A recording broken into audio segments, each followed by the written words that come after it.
Lee Hogan here, VIP Boxing down at Elite Boxing in Bolton, where I'm about to chat to Yousif Saeed. Yousif, how you doing, mate? Yeah, I'm feeling good. Fight week now, so... Fight week and third fight in quick succession, mate. That's right. And another Southpaw for you, mate. Yeah, back-to-back Southpaws.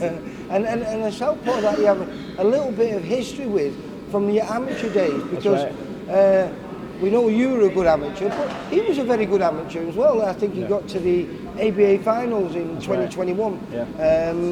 So tell us about the last time you met then as amateurs. Yeah, so I think we boxed maybe about 2 years ago, 3 years ago maybe, and we boxed on his show, boxed from Manor. I was boxing for Bridgewater, and if I remember correctly, we actually clashed heads, and the fight got stopped on a cut.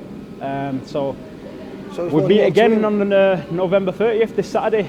Yeah, well, he's been, as you are, as a pro, but as a man on the road, he's been very busy himself. Yeah. He's just in, I think by the time he stepped through the ropes with yourself, it will be just over a year as an amateur. I think he made his debut November 2023. Right. And I think that you're going to be his 17th fight.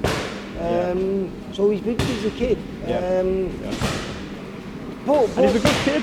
He's a good boxer. From what I remember, like, it wasn't an easy fight at all. Like, we was literally going at it from the first bell right through till the end of the second. So you know, he's a good boxer. I can't really take anything away from him, and he was one of the best amateur boxers in the country. But so was I. And November 30th, we're going to show a high skilled fight, I think. So, you know, it's going to be one to watch. This is what I like, because, you know, last time out, Lee Hallett, you looked very good, by the way. And I think you put Lee Hallett in that journeyman mode after the end of the first round. He didn't really show you too much or give you too much after that. But you did keep working hard, you kept being busy, and it was a hard night. It was one of those 40-36s, which I say you can win 40-36, or you can win 40-36.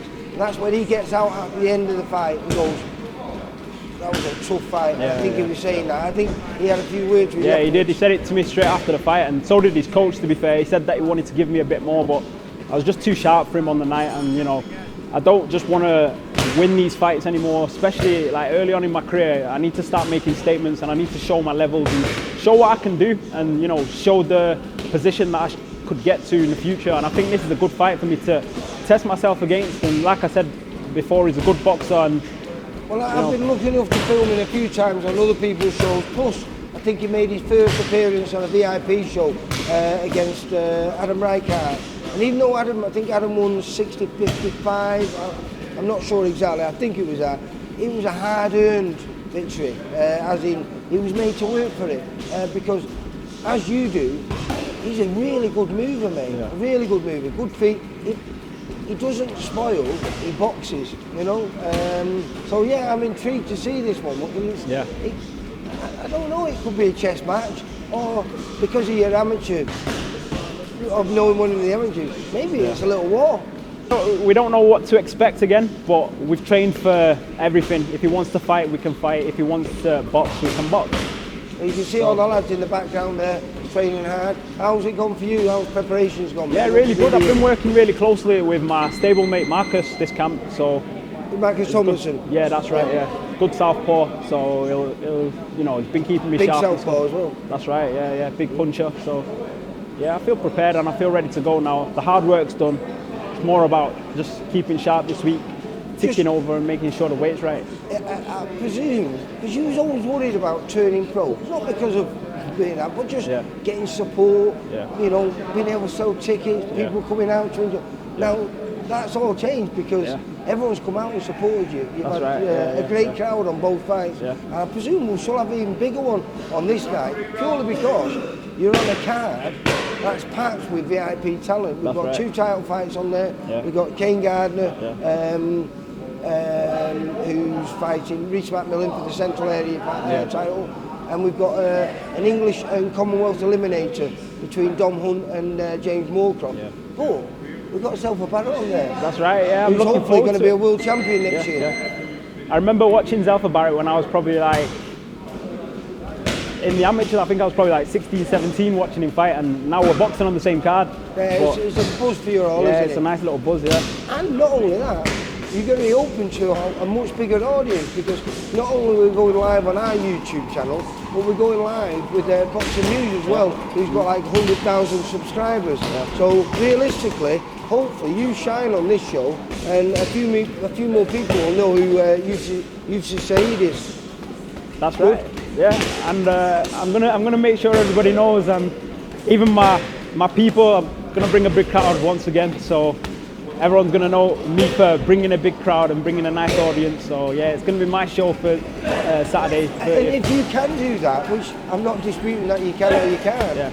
But what a place to do it, like I say, on a stage to do it, surrounded by those quality kids, and that'll just up your stage, so sets you up for a perfect 2025, doesn't it? Yeah.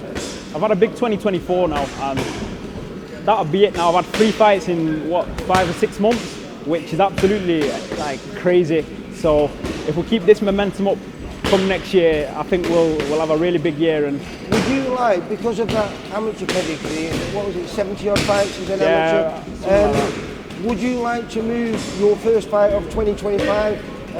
Would you like that to be a 6-rounder? I'd love it to be. I think Steve has a rule of thumb though. He usually does 4 rounders, and then you move on to the 6s. This will be my 3rd, 4th rounder now. I believe though, it does break that rule every now and then. Oh, okay. And I believe if you put on the performance that we think you can put on against Owen, and it's not guaranteed, but I'm pretty sure you will. With the tickets that you're selling, that's another reason why, you know, not only you've got to build that audience, you've already got a good audience, which will make it easier to do those 6 rounders, to pay that extra money for their opponent. Yeah, I feel fit enough for 6 rounds, and I think the longer the more rounds that I get, the more that I'll shine. Just because, you know, I've got good work rate, and I can punch for 4 rounds easy. I was going to say, you know what I mean? You're the person that I always remember as an amateur when I used to speak to you. You were never scared about the rounds. Rounds were what you enjoyed, and you always felt the first round was always a hard round for you, because you didn't get going until, you know, after that. And warm-up round, but in the amateurs you can't really afford that, can you? But so you're looking forward to when you get the 6 and the 8s and those championship rounds? 100%, yeah. Well, listen, I'm looking forward to it. Like I say, an absolute cracking card, 2 title fights on there, a couple of debutants, and some quality. Not only have we got Southpaw, we've got young Reece Mould coming on the show as well. We've got Jody Wilkinson on there. We've got a list here of who's on there. We've got Sean Arkwright been added from Liverpool. He's down there. Corey Scott out for his 2nd fight. The very talented Tom Berry, who you'll remember.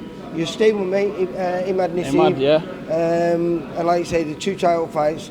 Sadly, we've lost Harry Winard, but I still think it's a 12-fight card. So, good luck for the rest of camp, even though there's nothing left to do except for keep your tools sharp. And I'll see you on the 30th. And hopefully, someone will be talking to you and saying win number 3. That's right, yeah. For all boxing info, news, and latest interviews, amateur and pro across the north, click and subscribe. VIP Boxing Promotions. Also, Twitter, Instagram, and Facebook.